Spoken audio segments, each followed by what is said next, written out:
Once again, folks, we return to an international edition of First Drink Daily as Paul has, I was going to say the eagle has landed, but it's more like the Yeah, baboon has right. arrived. More the turkey has flopped onto the runway. That is an appropriate Yep. description here. So how was the journey? How's the dam? Everything's fine. Everything went well. I mean, the only weird thing was I didn't sleep very well on the plane, and I was like destroyed yesterday. I spontaneously fell asleep like 3 times yesterday. And actually, right before this podcast, I was just doing an update to the book, and I published it. It takes a long time for the publishing process to kind of happen. So, yeah, I checked my email, I did whatever, and I guess I fell asleep. Yeah. I kind of snorked awake, and I was like, "Oh shit!" And all I could think was like, "It's 1:30, Yeah. and it was just a few minutes ago." So it was fine. Anyway, that's what it's just Yeah, it's jet lag, not right? complaining. I'm just Just dealing with life. tiring. That's all. So, well, this is nowhere near any of our normal agenda, and you may not have seen this because you were flying. But Paul, do you recognize what's behind me here? Yeah, it's Tom Cruise, Maverick from Top Gun. Yeah, they dropped the trailer for Top Gun 2. And I don't watch a Oh, lot of movies, but if there's one movie that defined my childhood, it was Top Gun. And I wow. was fully expecting this movie to look terrible, and I will tell you the trailer looks amazing. Like Oh, I will watch it. I think it's worth a watch. It is total like nostalgia porn. Like they're playing up the legacy of Top Gun. Like they're not even trying. Like there's a volleyball scene. There's a motorcycle. Oh Like, man. but I mean, So like, by the way, we got to yeah, get through a couple of things there because Anthony Edwards. Oh no, he died in that movie. It doesn't yeah. matter And because he's so completely bald now. And then Val Kilmer was his rival. Is he in the new one as well? I don't know if I saw him or not. I mean, I don't know. I was listening to the music because the soundtrack. Actually, I don't know if my parents still have it. I need to go dig around their house. Growing up as a kid, I actually had a vinyl of Oh, the Top Gun soundtrack, and I used to is it all? play all that I was thing. gonna say it can't all be Kenny Loggins movie. No, music. Because it's you took my breath away is in it by Berlin, right? Yeah, it's if you were vaguely interested in the first one, this one's good. It looks decent. Coming out in 2020. They didn't give a date, but it looks I mean, the original was like 1986, it's like maybe. 85, 86, and I watched Yeah, it in the late 80s, early oh, that's 90s funny. on a That's VHS. Yep. wow. All right. Yeah, it's worth a look. If you know, Maverick and Goose, right? well, Goose is dead. Yeah, but Goose is dead. But Yeah. that was the team. That was Yes, the. yes, yes. So Maverick is back, and he doesn't look like he's aged a day. Yeah, So it's a little creepy with him. yeah, I think he At first, exfoliates a lot. I at think first it was admirable, and then after a while, it was like something weird's going on there. yeah, yeah. Hyperbaric chamber. I don't know. Him and Jennifer Aniston have figured out how not to age. Yeah, Um, yeah, exactly. they're both 24, and they haven't moved on from that. So Yeah, right. God bless him. yeah. Other things happening, which are a little bit more relevant, probably to our listening audience, other than Goose and Maverick fighting it out over the Mediterranean. Yeah. I don't even know what ocean that is. It doesn't matter. Microsoft posted earnings yesterday: 33.7 billion in revenue, net income of 12.4 billion, income doesn't matter. $12.4 billion in the bank, Mr. Paul throughout. That's some cheddar. It's a big company.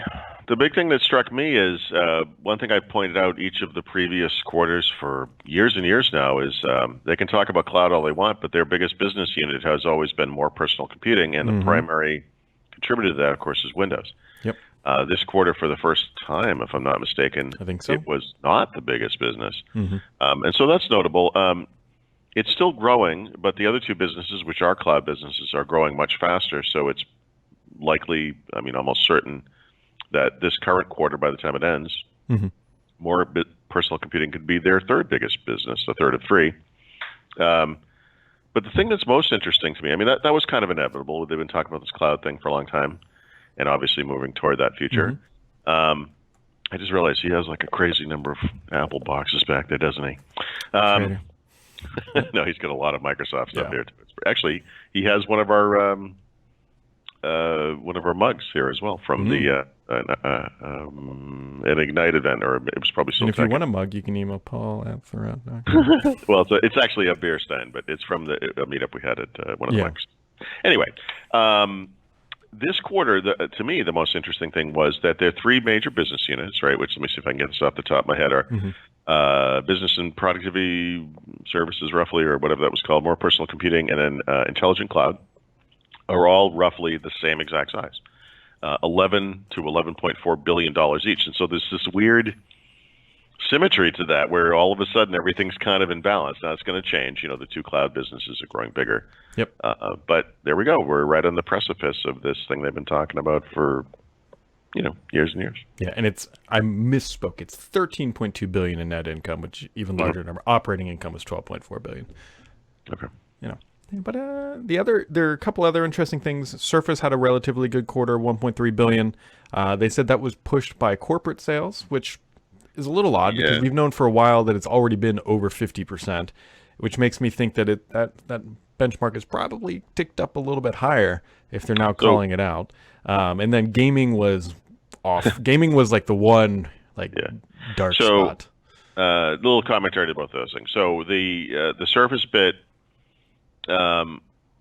based on their comments and based on where the business is, I think what's happened on the consumer side is that the average selling price of the devices has gone way downhill because of Surface Go, and so they're not buying Surface Go's for businesses, right? So it kind of makes sense that their revenues would be driven by this at this point. It kind of accelerated what was probably already a natural thing, and so I think that explains the Surface bit. The Xbox thing, it did drop off a cliff, in a way. But remember, we're 2 years into that 2-year cycle where they usually replace a console, and they're not replacing a console, and so it's the hardware business is what's dragging on this. The other thing is that humorous thing that I commented on the past two quarters, which is that they got an artificial bump in previous quarters from Fortnite, and so if you go back and look at their earnings and you figure out the parts where Xbox seemed like it was up, it was actually because of Fortnite. Which is really messed up, and so, they even called it out again in the earnings. They didn't say Fortnite, but they said a particular title, which is Fortnite. So thanks, Apex Legends, for the bump downward. And no, I don't know what it was exactly, but look, this is just supposition on my part, but my understanding was that they were racing to get this thing done in time for the holiday season this year. And that when Sony was like, "Hey, we're not going to go to E3," and then we're like, "Hey, yeah, we're not going to release ours this year," I think Microsoft was like, "Oh, thank God," because I just don't think they were ready for this. It's too bad because of where they are in the cycle. Because again, I think that originally they were probably counting on launching something, and they would get a boost from that. If you go back 2 years, well, they did launch the all digital.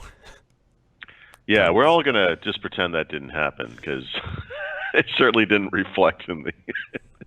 No, it did not. It did not help the earnings.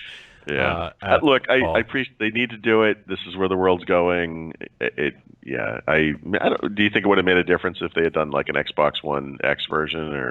No, I think it would have made a difference if they sold it for $150. Okay, well, instead of $250, but I bet they do okay in the holiday quarter. That's what this quarter. Yep. Yeah, the quarter we're in right now, nothing. But the holiday quarter. They're going to have sales, I think you said this week earlier. Black Friday. Prime Day, they had a good sale that was, I think, a precursor to what the holiday will be. Right, and the right price and a nice bundle with a bunch of games, So I think they'll do that. I think they'll get there. Yeah. We will see. The one thing that I found really humorous out of this, so $13 billion in net income. This comes on the back of Microsoft trying to strip away those rights from partners, saying, hey, this actually cost us a lot of money. And then they turn around and say, "Oh yeah, we also had record revenue of $13.2 billion, but we need your extra few thousand." The 200 million or whatever it was, wouldn't even make that. I don't even know if that would be material at this point. It's astonishing, but again, these things I don't think actually happen on a kind of a macro level.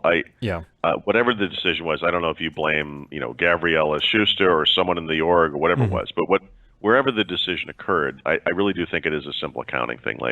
There are people who are in charge of businesses that have costs associated with them and budgets and whatnot. And I'm sure it looked like a really prudent thing and for someone at some level. But as we had discussed earlier, whenever that was, when they reversed or before they reversed it, I guess.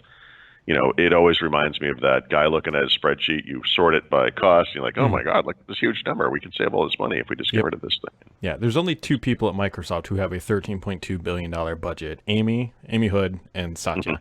Right. Everybody else has a breakdown of that in some capacity. Yeah. So. Yeah, but I mean, Microsoft is a big partner company. That's been their kind of business model. Forever. It gets well, I mean, the PC, starting from the PCs, back in the day, and I think it gets a little tricky when we move into the cloud. But then again, I don't know, businesses have been basically paying for stuff on a subscription basis for a while, yada, yada, yada. Yeah, but they've had software assurance, so it's... I just don't know how you involve a partner in that. It's at some point when you're the one doing the management of the enterprise services, right? It's getting a little hard to involve third parties. And, it just seems like that's a natural... I don't know, it's not like digital transition where they want to market it, but it's a natural change, I think, unfortunately. Yep. I cannot believe how many iPhone boxes are behind me. I'm gonna have to arrange those into like a fort of some kind. Just dangle them over the canals and send. I didn't even notice those before. It's funny. I think he has one for every iPhone ever made. Yeah. That's kind of like Microsoft people, right? They just never noticed the iPhones until they took over. Well, he's a Microsoft guy. That's the thing. You should see You should see the stuff he has here. He has like all these old boxes. He has Windows 286 in a box over here. He's got DOS 6.2, Money 2004, Windows Server 2003. He's got a lot of stuff. 286. That would be mid 80s.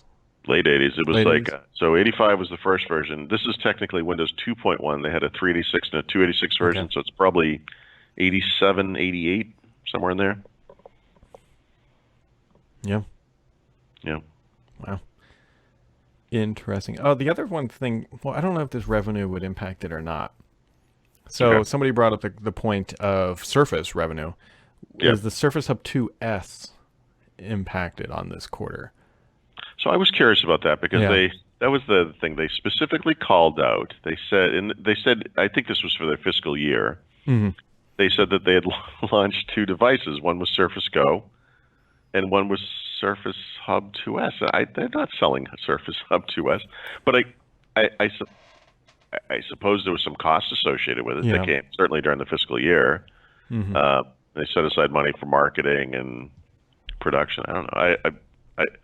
That says a lot about Surface, by the way, because one fiscal year has gone by, and they launched a tiny, inexpensive device that another company designed. And then they talked about a product that a year ago didn't even exist, and today does not exist. And they kind of slotted it in like they're going to ship it early, but did they launch the headphones this year? Yeah, but I don't think they consider the headphones. Yeah, I mean that's a peripheral, so it's not a. Yeah, they would call it like a mouse or something, but by the way, that's true though. That's good. That's fair to mention. So interesting. What else you got on the agenda for the Amsterdam? Is it just you and your wife over? Your family? No, my daughter's here. She'll be here for the duration, and then Mark, is coming next week. He'll be here for 8 or 9 days or 10 days or whatever it is. Still haven't booked a side trip. I don't know what we're doing. It's logistically, it's a little strange because we're in a suburb, and this place is really oriented to bikes.